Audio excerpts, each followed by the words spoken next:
मेरे ससुर ने आज मुझे घुड़ी बनाकर नींद में गोदा में चिकती चिल्लाती रही, पर वह नहीं रुके। हेलो दोस्तों, मेरा नाम राधिका है। मेरे पति सेना में थे। घर में मेरे ससुर जी और मेरी सास रहती थी। मेरी सास को कुछ दिखाई नहीं देता था, इसलिए वह एक ही कमरे में रहती थी। एक दिन शाम के समय ससुर जी के पैरों में बहुत ज्यादा दर्द होने लगा। मैंने कहा, ससुर जी आइए, मैं मालिश कर देती हूँ। नहीं बहू, मैं बिल्कुल ठीक हूँ। ससुर जी बोले, चलो ना ससुर जी, मैं आपके पैरों की मालिश कर देती हूँ। ठीक है बहू, मुझे अपने कमरे में ले चलो, वहाँ कर देना मालिश, ससुर जी ने कहा। मैंने ससुर जी को हाथ पकड़कर सहारा देते हुए उनके कमरे में ले गई। मैंने उनके पैरों की मालिश की। बहू जरा ऊपर करो, मालिश ऊपर ज्यादा दर्द हो रहा है। ससुर जी बोले, हाँ ससुर जी, घुटनों के थोड़ा ऊपर। हाँ बहू, मैं सब कर दूंगी, आप टेंशन मत लो, मैंने कहा। मालिश करने के बाद मैं अपने कमरे में जाने लगी सोने के लिए। तभी ससुर जी बोले, बहू तुम यहीं सो जाओ, मेरी देखभाल कौन करेगा? ठीक है ससुर जी, आज मैं यहीं सो जाती हूँ, मैंने कहा। ससुर जी को मैं अच्छा समझकर सो गई, लेकिन जब सुबह उठी तो मेरे बाल उलझे हुए थे। मेरे गाल पर ऐसा लग रहा था जैसे किसी ने रसमलाई समझकर इसका स्वाद लिया हो। मैंने ससुर जी को देखा, वे गहरी नींद में सोए थे। मैं उनके पास गई और बोली, ससुर जी मेरी तरफ देखो,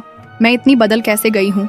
यहाँ कोई आया था क्या? नहीं बहू, यहाँ तो कोई नहीं आया, दरवाजा तो अंदर से बंद था। बहू, ये तुम्हारा भ्रम है। ससुर जी बोले, लेकिन ससुर जी मेरे निचले हिस्से में बहुत दर्द हो रहा है, जैसे बहुत बड़ा था। बात मेरी नहीं है, मेरे निचले खजाने के मजे किसी ने लिए ऐसा लग रहा है। मैंने कहा, लेकिन बहू, यहाँ तो मेरे सिवा कोई नहीं था, मैं भला अपनी बहू के साथ ऐसा कैसे कर सकता हूँ? ससुर जी ने कहा, मुझे ससुर जी अच्छे लगे, लेकिन मैंने बिना बताए एक कैमरा लगा कर रखा था। सोने से पहले मुझसे चला भी नहीं जा रहा था, लेकिन मैं किसी तरह अपने कमरे में गई और कैमरा चेक करने लगी। कैमरा चेक करने के बाद मैं चौंक गई। रात के करीब 1 बजे ससुर जी मेरे पास आए और मेरे खजाने को खोलकर मजा ले रहे थे। यह सब देखकर मुझसे रहा नहीं गया। मैं ससुर जी के पास गई, उस समय वे सोए थे।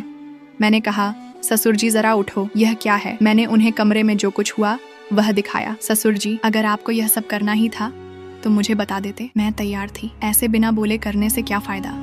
वह बोले, मुझे लगा कि तुम यह सब करने के लिए तैयार नहीं होगी। तुम्हें तो पता है कि तेरी सास देख नहीं सकती, उनके साथ ऐसा करना ठीक नहीं है। मैं जानती हूँ ससुर जी आपका क्या हाल है। चलो कोई बात नहीं, लेकिन आज रात हम खुलकर मौज करेंगे, मैंने कहा। जब शाम हुई तो ससुर जी मेरे कमरे में बिना बुलाए आ गए और मेरे पास आकर बोले, बहू चलो फिर शुरू करें ससुर जी, अभी तक दर्द हो रहा है, एक बार खोलकर तो दिखाओ। मैंने कहा, ठीक है बहू, आओ मेरे पास। ससुर जी बोले। देखकर मैं हैरान हो गई। ससुर जी तो लंबे रेस के घोड़े निकले। ससुर जी, अब देख क्या रहे हो? खजाना तुम्हारे सामने है, आओ, मैंने कहा। इतना सुकून तो मुझे मेरे पति से भी नहीं मिला, आज तो मजा आ गया, मैंने कहा। बहू, मुझे भी बहुत दिनों से नहीं मिल रहा था, आज तो मैं इस खजाने को लेकर ही रहूंगा, ससुर जी बोले। ससुर जी ने 3 घंटे तक खजाना खोजा, उसके बाद वे थक गए। दूसरी बार में ससुर जी ने मेरा काम लगा दिया। यहाँ ससुर और बहू की एक काल्पनिक कहानी थी। इसका उद्देश्य किसी को उत्तेजित करना बिल्कुल नहीं है। अगर आपको हमारी कहानी पसंद आई हो तो वीडियो को लाइक करें और हमारे चैनल को सब्सक्राइब करें। पूरी वीडियो देखने के लिए हमारे YouTube चैनल का लिंक कमेंट में है, कृपया उसे भी लाइक और सब्सक्राइब करें। मिलते हैं फिर ऐसी ही कहानी के साथ। धन्यवाद।